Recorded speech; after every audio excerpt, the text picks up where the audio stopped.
L'homenatge al campió de 125 centímetres cúbics va començar amb una ruta des del Club de Fans fins a l'Ajuntament de Cervera, en què el pilot va estar acompanyat pels aficionats, motards de tota la província, associacions culturals de Cervera, com els Trabucaires o el grup de percussió Bantocades.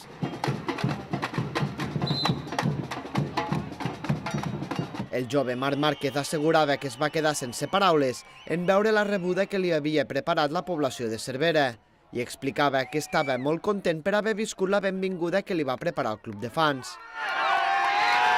Pues ara mateix sense paraules, molt contentíssim d'estar aquí, de viure aquest moment, disfrutant del moment i bueno,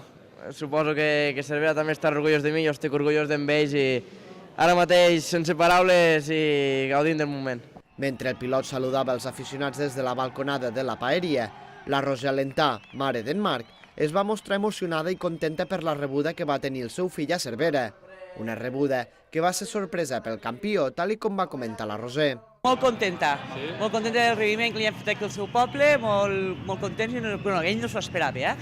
ni nosaltres tampoc. La sala de plens de la paeria es va quedar petita com a escenari dels actes institucionals de la nit, en què l'alcalde cerverí, Joan Valldaura, va entregar a Márquez una caricatura fent referència al pilot i una placa commemorativa. Per la seva part, el número 1 va signar el llibre d'honor de l'Ajuntament i va agrair al consistori el suport rebut durant el Mundial. Valldaura va assenyalar que la victòria del Marc dinamitza la projecció de la ciutat cap a la resta del món.